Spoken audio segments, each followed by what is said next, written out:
someone was say burn my dread, babe. Hey everyone, and welcome to another video. Today I want to talk about Abby and how I think Naughty Dog failed at making me and a lot of other people feel sympathetic towards her character. First off, I want to talk about Jerry, Abby's father, and how they really tried to make you feel bad for him when Joel kills him. But it didn't really work because Jerry is literally only given 2 scenes, and one of the 2 scenes, he's literally open to killing a 14-year-old girl while she's unconscious without even giving her any choice. And the game really tries to force the narrative that Joel and Ellie are in the wrong, while the Fireflies are literally no better, or maybe even worse than Joel ever was. And with that, I think that Abby as a character failed on trying to be interesting enough for anyone to really care for her after the first 2 hours of the game. And it's not only because she killed Joel, it's a large part of just the way that Abby kills Joel by torturing him after he just saved him. She easily could have just shot Joel in the back of the head by being a quick and easy way out. Instead, she chooses to torture the guy that just saved her. But then the game tries to pretend like that never happened, and then they try to erase the idea that Isaac calls Abby his top scar killer. So we already know that prior to this, Abby was already killing people way before she even went to Jackson. And it just doesn't make anyone really feel sympathetic with her, because even when she's in the theater and she's fighting Jesse, Tommy, Ellie, and Dina, she's literally open to killing a pregnant woman, although she knows that she's pregnant. Unlike Ellie didn't know that Mel was pregnant. So when she decides she's going to go out of her way to kill this pregnant woman, she's perfectly fine with doing that. She kills Jesse by just shooting him in the head, and she's open to fighting this 19-year-old girl hand-to-hand combat basically, instead of fighting Tommy, but tells Lev to stay back while she fights Ellie. It just doesn't really make any sense to me. And off of the topic of Abby, I want to talk about her friends, because in my opinion all of them are unlikable, every single one of them. Mel is just flip-flops between she's nice to Abby, she's mean to Abby. Then you get Owen, who does anything for Abby, any and everything that Abby wants he will try to do for her, and it's really annoying. Basically he's a simp. Then you get Nora, who isn't really fleshed out, but you can already tell that she's just there to annoy the player and give Ellie this scene that the scene that Nora disrespects Joel in. But then after that, you're given Yara and Lev. Yara and Lev are decently written characters, but the problem with Yara and Lev is that Yara isn't really given any character outside of, oh, my arm is broken, oh, my brother left, we need to go to my island to get her, and then she's killed. Lev has this full character arc, which is good, but the problem is that it's unrealistic and unbelievable. We're expected to believe that a cult will go and chase this boy because he wants to transition while they're fighting another settlement. Is borderline ridiculous to me.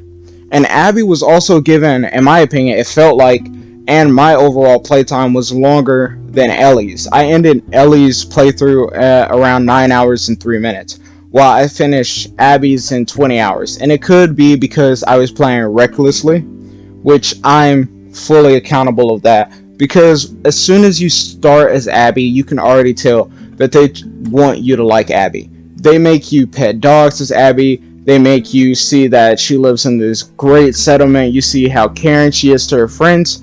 But then the first 2 hours of the game aren't washed away. The scene in the theater isn't washed away. None of that is. And I will give Abby the credit and the designers that they gave Abby some very creative set pieces and all that, but I kind of wish some of them would have went to Ellie, because a lot of Ellie's sections are dreary, rain, Seattle, and I'm not against that. The problem is that it's very underutilized. While Abby is given this horse chase in the village, Abby is given a car chase with horses against scars. She's given two huge enemies, like heavy enemies, boss fights, and then she's given a complete original boss fight against a mutated infected. But Ellie literally only gets 2 bloater fights, which both are very lackluster.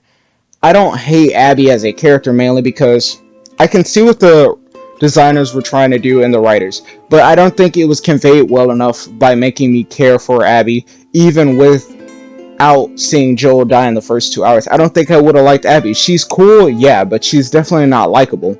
And it comes off as forceful as many times as they try to get you to like her entire cast. It just doesn't work. And even when they reveal that Lev is transsexual, I think that should have been left up in the air. There's no reason to have full dialogue based off of that, mainly because it's not important to the story. And Abby's entire section of the game doesn't feel important to the story. It literally feels like a giant side quest that you're going on to find and help these 2 kids that ran away from the Seraphites.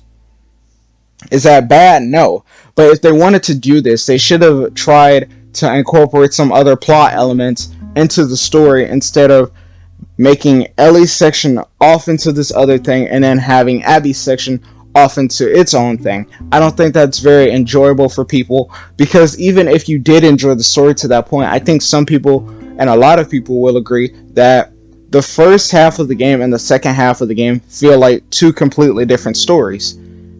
And when you are given 2 characters that basically are supposed to hate each other, but they barely interact, and by that I mean that Abby and Ellie, I believe, only have 3 scenes throughout the entire game. I think it would have been a lot more beneficial if maybe Abby and Ellie heard each other over the radio or heard something about the other.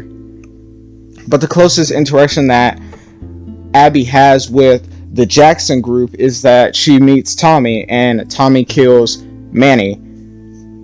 And I'm not against giving Abby more screen time either. I think Abby kinda deserves it, but I think that it should have been done in either a DLC, or they should have put that as the prologue instead of having that as the entire second portion of the game. I don't think it really worked in the way that Naughty Dog wanted them to. For example, in Left Behind, you're given an entire full 2 hours with Ellie. I would have been fine with having 2 hours with Abby, and then we go into the main story events and make them connected. But then you also go into this last section of the story, the epilogue, that doesn't feel tied to the game in any shape, way, or form outside of Ellie wanting to go chase Abby. And there's nothing that tells you that revenge is bad or forgiveness is key, because yes, Abby forgives Ellie, which isn't bad. I'm okay with that, but it's stupid and unrealistic, like a lot of things in this game. But Abby loses nothing, and you can't say that Abby lost all of her friends, because all of her friends got themselves killed because they decided to attack Ellie. Ellie acted out of self-defense. The only person that Ellie actually killed was Nora. Other than that, the rest of them killed themselves. But she still has Lev, who is basically her Ellie. And I hate that they also didn't draw any parallels between Abby and Joel. But instead, they try to still paint the picture that no, Joel was wrong for saving Ellie from the Fireflies. And they also try to make the Fireflies this holy grail that it was 100% confirmed that Ellie would have made a cure. The first game never implied that Ellie dying in the hospital would have 100% made a cure. It was a possibility that it would have made a cure. There is no confirmation that, yeah, killing Ellie would have made that cure. And I hate that Joel isn't even given an opportunity to tell why he did what he did or anything like that. But then you could say that Abby has context, but I don't think that really works, because from knowing what Abby knows, only thing that she knew that Ellie would have had to die. There was a lot more that went into it between Ellie and Marlene to Joel and Tess and all of that between what happened. And then they don't even talk about the theater scene that takes place when Ellie tells Abby that she's immune. I wish they would have had some more equivalent dialogue to that. They kind of just shrug it off by saying, "You killed all my friends." I think that's just kind of stupid that they never really elaborated on that whatsoever. It really falls flat in the way that they want you to look back at the doctor from the first game that Joel killed, but then they try to switch it up to making it seem like it was a big thing that Ellie is immune, which it was in the first game, but in this game it's treated as a side activity or just this kind of quirk she has. That's just my biggest problem with Ellie's portion of the game. Like I said, I don't hate her. I don't think she's a bad character, but I definitely don't think she's good enough to carry an entire 10-hour story arc where she doesn't really do any growing or anything like that. And the few characters that are in the Abby portion of the game, they're well written, but one dies too early and the other kind of feels forced just to push an agenda. That's just my biggest problem with the overall. Like I said, I don't hate her. I think she's a decent written character. I think that Naughty Dog just failed at making me and a lot of other people feel sympathetic towards her.